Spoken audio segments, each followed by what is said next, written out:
중국의 홍콩 보안법 강행 처리에 대해서 도널드 트럼프 미국 대통령이 지난 주말 홍콩의 특별주의를 박탈하겠다고 발표했습니다. 하지만 압박 수위는 그다지 높지 않았다는 평가인데요. 홍콩을 둘러싼 양측의 갈등이 세계 경제에 어떤 영향을 미칠지 궁금합니다. 한국국제경제학회 회장을 지내신 국제통상 전문가 최병일 이화여대 국제대학원 교수와 함께 자세한 얘기 나눠보겠습니다. 최 교수님 어서 오십시오. 안녕하세요. 네, 반갑습니다. 네.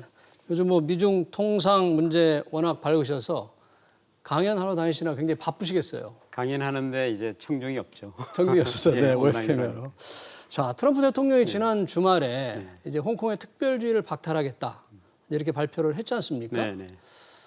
발표하기 전에도 관심이 많았고 발표한 이후에도 지금 과연 어떻게 될지 관심이 많은데 최 교수님은 어떻게 트럼프 대통령의 그 발표를 보셨습니까?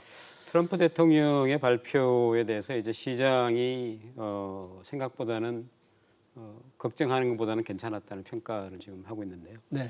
왜냐하면 트럼프 대통령은 지금 홍콩에 대한 특별 지위를 해제하겠다. 그리고 해제를 시작하겠다고 이야기했거든요. 예. 국제 통상을 아는 사람들은 WTO에 중국이 3개가 가입돼 있습니다. 그러니까 중국 네. 본토, 홍콩 그리고 마카오. 아, 왜냐하면 WTO 에. WTO는 유엔처럼 국가 단위로 가입하는 것이 아니고 독자적인 관세 정책을 할 수 있으면 다 들어갈 수 있습니다. 아, 그러니까 예. 중국 외에 홍콩과 마카오도 별도로 가입해 있군요. 네, 별도로 가입돼 있고요. 네. 그러다 보니까 중국하고는 지금 미국이 관세 전쟁을 하고 높은 관세를 이제 높여서 예. 지난 한 1년 반 동안 평균 중국으로부터 미국 수출의 한 3분의 2 이상이 25%라는 이제 고관세를 물고 있지만 예. 홍콩은 지금 물고 있지 않고 있거든요. 네. 그러니까 홍콩에 맞아 이제 그거를 중국 본토하고 똑같이 하게 되면은 네. 중국 입장에서는 미중 무역 전쟁 와중에서 홍콩을 경유해서 우회할 수 있는 물량이 있는데 네. 거기에 대해서 이제 관세 폭탄을 맞는 그런 효과가 있죠. 네. 네. 그러면 그런 현실화 될까요? 그게 어떻게 최 교수님 그렇게 될 거라고 보십니까? 말은 그렇게 그게 했는데. 이제 양면의 날인데요. 네. 왜냐하면 홍콩이라는 것은 이제 중국 입장에서는 황금알을 낳는 거위였지 않습니까? 네. 예를 들어서 97년에 홍콩이 중국으로 다시 인도가 되면서 예. 지난 향 50년 동안은 일국 양제를 약속을 했어요. 네. 근데 지금 벌어지는 걸 보면 중국 정부가 반환점도 돌기 전에 굉장히 강경한 방법으로 홍콩이 어떻게 보면 일국 양제를 부인하는 그런 상황이고 예. 그동안 홍콩을 식민지로 건너리고 있었던 영국과 서방 국가들은 약속 위반이라는 이야기를 하고 있기 때문에 그런 이제 명분이 굉장히 중요하고요. 이제 실리적인 측면에서 봤을 때는 중국 입장에서는 홍콩이 너무 민주화 시위를 가속화해서 중국에 대한 어떤 그 국가의 정체성을 혼돈을 시키게 되면 아마 경제적인 뭐 이득은 이득이지만 충분히 이제 강하게 나갈 수가 있고 네. 미국이나 서구 입장에서는 홍콩이 이제 금융 허브인 동시에 예. 중국으로 진출하는 많은 투자의 창구이기 때문에 네. 아마 그 섣불리 이렇게 흔들었다가는 손해 볼 가능성이 있습니다. 따라서 확실하게 있는 기업들을 싱가포르로 뺀다든지 아니면 뭐 서울로 뺀다든지 아니면 도쿄로 뺀다든지 이런 플랜 B가 없이 그냥 추진하게 되면은 이런 것이 굉장히 많을 수 있다. 그래서 굉장히 조심스러운 그런 입장이죠. 지금 홍콩에 나가서 영업을 하고 있는 미국 기업이 한 1,300여 개라고 네, 그러는데 그 정도라고 발표를 하고 주로 있습니다. 금융회사들이겠죠. 대부분 금융회사죠. 네. 그러면 만에 하나 홍콩의 특별주의를 박탈하는 절차를 하려면 최 교수님 말씀대로 사전에 네. 뭔가 이 홍콩에 나가 있는 중국 기업들의 움직임이 필요하다면 네. 한국도 그런 후보가 될 수 있을까요? 싱가포르 대한민국이 이제 허브가 되려면 지금까지 우리가 가지고 있는 이런 규제 체제로는 거의 네. 기대할 수가 없죠. 네. 참 이 정부가 그걸 좀 들어야 되겠는데 여튼 현실적으로 정말로 구체화될게 현실화될지는 아직으로서는 좀 예상하기가 좀 어려운 거죠. 예, 그럼에도 불구하고 이게 이제 명분 싸움이거든요. 왜냐하면 트럼프 행정부가 중국을 몰아세우고 있지만 네. 사실 미국에서는 공화 민주 양당이 중국에 대해서 이제 강하게 몰아치는 게 대해서는 거의 합의가 돼 있고요. 그래서 일정 부분은 트럼프 대통령의 행정 명령을 하지만 또 많은 부분은 의회에서 상원과 하원이 거의 이제 뭐 만장일치로 법을 통과시켜서 홍콩 민주화법 네. 이런 것들을 통과내고 있기 때문에 아마 경제적인 실리만 생각하면은 이 둘이 이렇게까지 갈 리가 없는데 명분 싸움 그리고 중국을 더 이상 둬 가지고는 미국의 독점적인 지위를 예. 건드린다는 그런 것 때문에 아마 굉장히 전략적이고 이번 대선을 넘어서서 아마 2021년, 2022년 계속되는 그 큰 전략적인 싸움에 이 고비에 와 있다 이렇게 저는 평가를 합니다. 네, 그러니까 단순히 이게 올해 11월에 예정된 네. 대선을 앞두고 중국을 건드림으로 중국을 때림으로써 네. 국내 여론을 얻기 위한 것만으로 보기는 어렵고 그것만 미중 보기에는 간의 어렵죠. 네. 큰 싸움의 한 네. 부분일 수 있다 이런 얘기인가요? 왜냐하면 2016년 미국 대선도 힐러리 후보와 이 트럼프 후보가 중국 때리기를 했거든요. 네. 그리고 이번 2020년도 바이든도 물론이고 트럼프도 누가 더 중국을 세게 흔드는가를 가지고 경쟁을 할 거예요. 그러니까 이런 상황에서 중국을 흔들지 않으면은 매국노 취급받는 그런 분위기이기 때문에 저는 단순히 이게 대선까지 가는 일시적인 무슨 미친 바람이 아니고 지속적으로 부는 태풍이다 이렇게 봐야 될 것 같습니다. 네. 이번에 이제 이런 홍콩의 특별지 어떤 해제, 박탈 문제와 함께 지난번에 미국과 중국이 지난 1월에 합의한 1차 무역 합의가 과연 그렇죠. 예. 어떻게 될까? 예. 그렇게 생각했잖아요. 근데 네네. 일단 트럼프 대통령은 언급을 안 했는데 네. 어떻게 보십니까? 이게 뭐 약간의 좀 시간을 벌려고 하는 건지 아니면 1차 무역 합의는 워낙에 중요해서 네. 이 부분까지는 가기는 어렵다고 판단하는 건지. 그 대목은 저는 이렇게 봅니다. 예. 1단계 합의지 않습니까? 예. 1단계 합의라는 것은 지난 한 2년 동안 이제 고관세를 올리고 중국도 관세를 올리고 둘이 이제 거의 벼랑끝 전술을 쓰면서 어렵게 작년 연말에 합의를 도출하고 금년 1월 15일 날 네. 백악관에 서명을 한 거란 말이에요. 그렇죠. 예. 그게 이제 1단계 가운데 가장 중요한 것이 트럼프 입장에서 보면은 향후 2년 동안 중국이 평소에 미국으로 사는 무슨 이제 여러 가지 이 수입품 위에 추가적으로 2년 동안 2천억 불어치를 더 추가로 구매하겠다는 약속이 있는데 예. 이게 트럼프는 어떻게 선전을 하고 있냐면 바라기 때문에 우리가 미국의 잃어버린 일자리를 내가 찾아줬다 이렇게 얘기하고 있는 거예요. 근데 문제가 중국이 지금 그 코로나19 때문에 경제가 곤두박질을 치고 있고 예.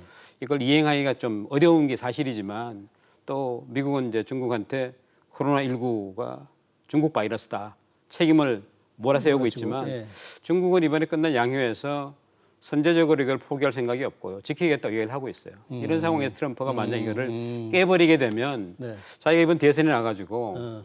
합의는 이루어냈는데 먼저 깬 게 되니까 그렇게 할 이제 동기가 되게 약하겠죠. 그러니까 미국 국내의 표밭을 생각해서도 네. 먼저 1차 무역 합의를 깰 수는 없는 노릇이었군요. 1차를 네. 깰 수는 없죠. 그런데 거기에 대한 이제 반대당인 민주당은 고작 1단계 합의를 이끌어내려고 2년 동안 이렇게 관세 전쟁을 해서 우리 소비자 물가를 올렸냐는 볼멘 소리가 있고요.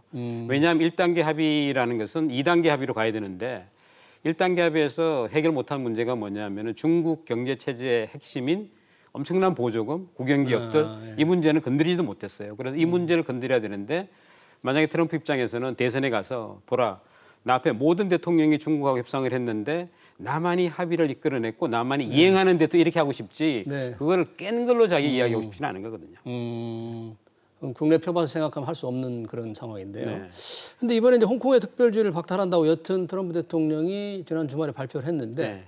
중국의 반응은 네. 그 인민일보에서 보도한 거 외에는 정부 공식적인 입장은 없는 것 같아요. 중국은 이렇게 조금 조용하다고 봐야 됩니까? 왜 그런가요? 중국은 지금 미국이 구체적인 조치를 나오기 전까지는 일부러 이제 화를 자극할 필요는 없다고 생각이 되는 거죠. 왜냐하면 중국 경제가 2020년에 이제 모든 사람이 중산층이 되는 샤오광 사회라는 이제 목표를 내걸었는데 그렇게 하려면 최소한 5.몇% 이상 성장을 해줘야 되는 건데 금년이 기대난망이거든요. 이런 상태에서 미중이 또 갈등을 한다는 것은 아무리 물건을 만들어내도 수출할 시장이 없기 때문에 중국은 어떻게 하면 이걸 잘 이제 관리를 하고 싶은 그런 생각이 있고 미국을 자극하지 않고 싶은 생각이 있기 때문에 뭐 이런 이제 언론에서는 네. 되게 이 민족주의적인 시각을 표출할 수 있지만 공산당 지도부는 굉장히 좀 메시지를 관리하고 있지 않나 이렇게 생각을 하고 있습니다. 네. 자, 사실 중국을 또 건드리는 이 WHO 세계 이 무역기구의 네. 문제, 미국이 이제 WHO 또 세계보건기구 네. 관계 중단을 얘기했는데 네, 뭐 국제기구 이 전반적으로 미국이 조금씩 이게 외면하는 네. 듯한 느낌인데 이거는 어떻게 봐야 됩니까? 그건 이렇게 보시면 될 것 같습니다. 지난 20년 동안 중국이 이제 세계화를 타고 약진을 하면서 네. 많은 국제기구에 진출을 했어요. 국제기구에 2인자 자리, 1인자 자리 진출을 했는데 미국은 상대적으로 국제기구에서 책임을 하지 않으려는 그런 자세를 많이 가지고 왔고 그 상대적으로 제로섬 게임에 중국이 이제 차지했는데 WHO 같은 경우에는 지금 이제 사무총장을 하고 있는 전임 이디오피아 외무장관 이분의 그 선거 과정에서 중국이 이제 굉장히 많이 도와줬고 네. 또 이번 그 코로나 팬데믹 과정에서 보면 정말 우리가 보기에 이해가 되지 않는 여러 가지 이제 행보를 많이 보였잖아요. 네. 따라서 사실 바람직한 거는 미국이 뭐 자금을 중단하거나 탈퇴하는 것이 아니고 거기 있으면서 이걸 더 바람직한 방향으로 뭔가 가버넌스를 끌고 가야 되는데 트럼프는 지금 얼음장을 놓고 있고 따라서 이게 앞으로 어떻게 될지 아니면 WHO를 대체할 수 있는 무슨 미니 서방 중심의 국제기구가 될지 그런데 EU는 거기에 대해서 굉장히 반대하고 있거든요. 그래서 이유는 미국의 입장에도 찬동을 안 하는군요. 네, 네. 이거 아직 그 귀추가 주목이 되는 그런 상황인 것 같습니다. 사실 이제 중국과의 갈등, 이 코로나19의 과연 발원지가 어디냐, 뭐 명백하게 중국이 이제라고 미국이 주장을 하고 있는데 그렇다 보니까 우리나라도 굉장히 지금 아주 곤궁한 입장에 있지 않습니까? 미국이 중국과의 문제에서 우리 편에 서달라.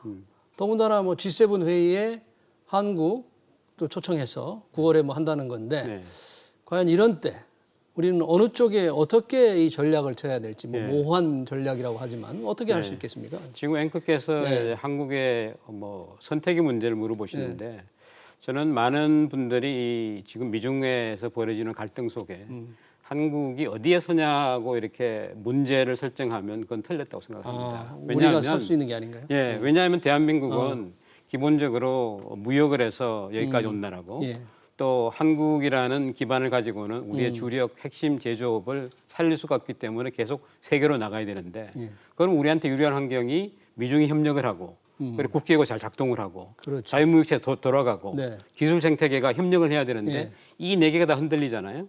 그렇게 되면은 우리는 지금 첫 번째가 더 이상 옛날 같은 상황이 아니다.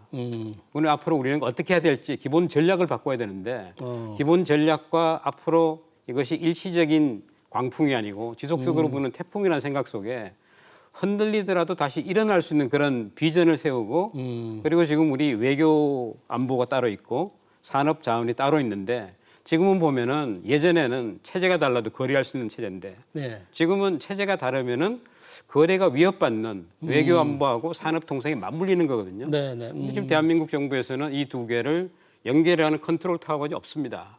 우리가 코로나 방역에 성공했던 것은 하나의 컨트롤 타워를 만들어서 일사불란한 지휘계통을 정부가 만들었기 때문에 만약에 이것을 사회적인 거리두기하고 민간에게 맡기면 안 되는 거 아니겠습니까? 그래서 저는 이것을 선택의 문제로 볼 것이 아니라 앞으로 우리가 이렇게 계속 밀어닥칠 태풍에 흔들리긴 하지만은 다시 사실 우뚝 설 수 있는 그런 목표와 전략을 가지고 컨트롤 타워를 만들어서 민간의 역할, 정부의 역할을 새로 선정을 해야 되지.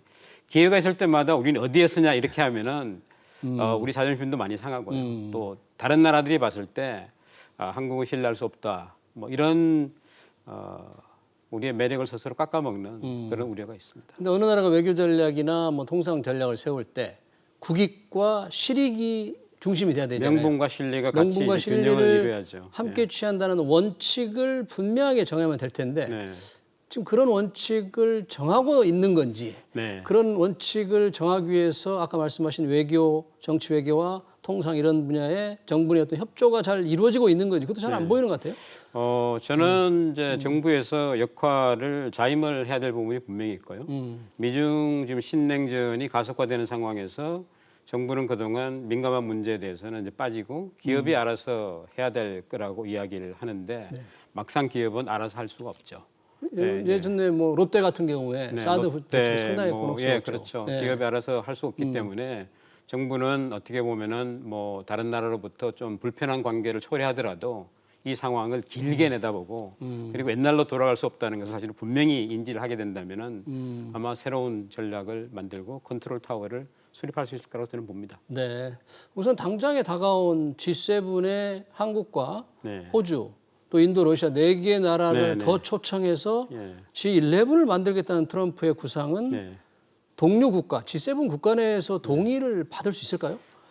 그건 이제 트럼프의 이 협상력과 외교력에 달려 있죠. 미국이 지금 G7을 하고 있기 때문에 보통 그 호스트하는 국가는 몇몇 나라를 이제 추가로 부를 수 있는데 예. 이게 일시적인 이벤트로 끝나고 마느냐 아니면 G11이 되느냐. G11이 되기는 저는 쉽지는 않을 것 같습니다. 왜냐하면 기존의 국가들이 동의를 해야 되기 때문에. 예. 그렇지만 우리는 또 이 문제에 대해서 너무 민감하게 그 주변 국가 의식에서 부담스럽다 이렇게 하는 것은 저는 우리 명분을 스스로 깎아내리는 것이다. 왜냐하면 한국이 거기에 초청됐다는 것은 전 세계적으로 한국의 국력과 어떻게 보면은 소프트 파워를 인정한 거라고 저는 생각이 되고요. 네. 따라서 중국 입장에서는 한국 배후에 전 세계적인 이런 힘이 있다는 것을 보여줌으로써 중국하고 우리가 관계를 설정할 때 훨씬 더 우리가 레버리지가 있는 것이라고 저는 생각을 합니다. 네. 현재 외교 안보팀 통상팀의 역할이 굉장히 중요하겠네요. 이런 변화가 이제 급속히 이루어지기 때문에. 네. 그런 데에 대해서 혹시 또 다시 한번 좀 제안하시거나 좀 주문하실 말씀 있습니다. 마지막으로. 뭐 사람들이 이렇게 많이 이야기하죠. 미중 신냉전 무역 전쟁 시대고 또 코로나 19로 인해서 많은 국가들이 보호주의 장벽을 쌓고 있는데 우리는 지금 이제 수출길이 막히고 또 조달길이 막히고 있는데 통상 정책 당국이 잘 보이지 않는다 이런 이제 불만을 주위에 있는 분들이 많이 하시는데 뭐 당연히 정부 당국자는 열심히 하고 있다고 저는 생각이 되고 지금 상황은 열심히 해서 되는 것이 아니라 완전히 이제 생각 자체를 바꿔서 판이 완전히 바뀌고 있다. 그래서 우리가 생각하는 그런 뭐 WTO, WHO 국제기구가 뭔가 문제를 해결해주고 미국하고 중국이 협력을 하면서 뭔가 판을 깔아준 그런 세상이 아니고 그 일시적인 것이 아니기 때문에 이 생각을 근본적으로 바꾸게 되면 아마 그 전략과 대응도 다를 거라고 생각을 합니다. 네. 알겠습니다. 시간 관계상 여기까지 듣겠습니다. 지금까지 최병일 이화여대 국제대학원 교수였습니다. 고맙습니다. 감사합니다. 네.